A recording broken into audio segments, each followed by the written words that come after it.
بسم اللہ الرحمن الرحیم. ڈیئر اسٹوڈنٹس، آج ہمارا ٹاپک ہے جنیجو گورنمنٹ کے ڈسمسل کے بارے میں، یعنی ڈسمسل آف جنیجوز گورنمنٹ. جنیجو کی گورنمنٹ 30 مئی 1988 کو ختم کی گئی، اور ضیاء الحق نے 3 ریزنز دیے جس کی بنا پر یہ گورنمنٹ ختم کی گئی. پہلا یہ کہ جو اسلامائزیشن پروسیس ضیاء الحق نے شروع کیا تھا جنیجو کی گورنمنٹ میں، وہ ڈسکنٹینیو ہوا، یعنی ڈسکنٹینیویشن یا ڈسکنٹینیویشن آف اسلامائزیشن پروسیس. سیکنڈلی کہ جو ڈیموکریٹک پروسیس تھا وہ سلو ڈاؤن ہو گیا تھا. اور تیسرا، لا اینڈ آرڈر سچویشن بہت خراب ہو گئی تھی. اس گورنمنٹ کے ختم ہونے سے پہلے ایک بڑا امپورٹنٹ واقعہ ہوا تھا جس کو ہم اجڑی کیمپ انسیڈنٹ کہتے ہیں. یہ اپریل 1988 میں ہوا تھا.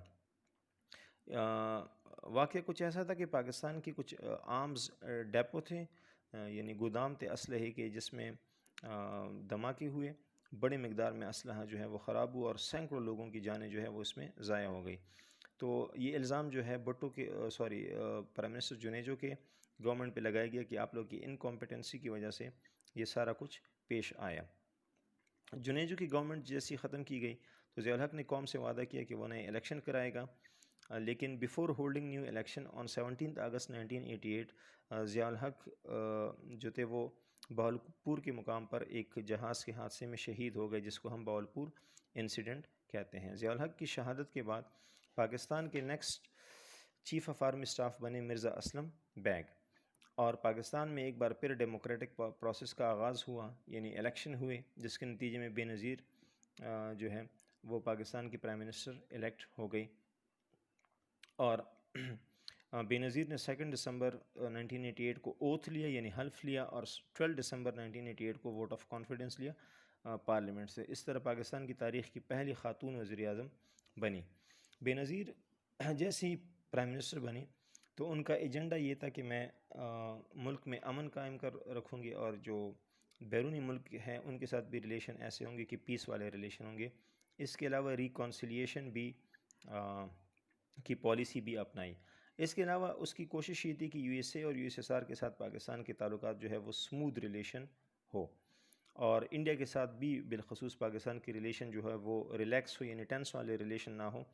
اور بے نظیر نے گورنمنٹ میں آتے ہی 2-3 بڑے کام کیا. اس میں ایک یہ تھا کہ جتنے بھی پولیٹیکل جو لیڈرز تھے جن کو پرزنر بنایا گیا، جیلوں میں ڈالا گیا تھا ضیاء الحق کے دور میں، ان کو ریلیز کیا گیا. اور جتنی بھی ٹریڈ یونینز تھی جن پہ پابندیاں تھیں تو وہ پابندیاں اس نے ہٹا دی.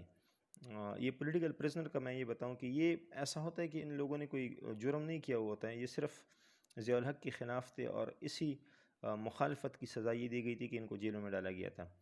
اچھا، اس کے بعد ایک امپورٹنٹ ایونٹ دسمبر 1988 کو ہوا. سارک کانفرنس ہوا. یہ سارک بیسکلی 7 ممالک ہے جن کی ایک تنظیم ہے، ساؤتھ ایشین ایسوسی ایشن فار ریجنل کوآپریشن.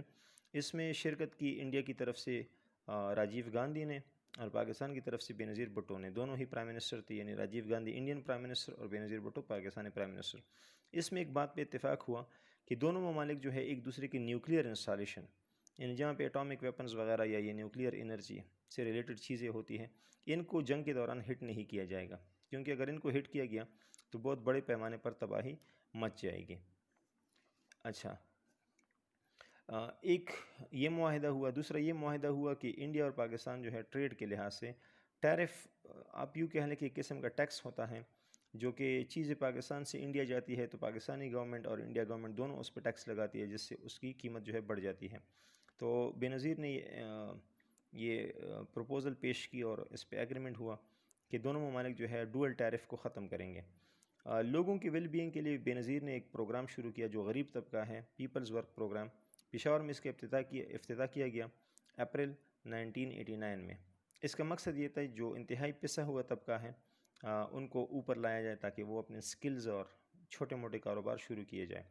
اچھا، بے نظیر کی گورنمنٹ کے ساتھ مسئلہ یہ تھا کہ پنجاب میں ایک اتحاد بنا جس کو اسلامی جمہوری اتحاد، یعنی IGI، اسلامی جمہوری اتحاد کہا جاتا ہے.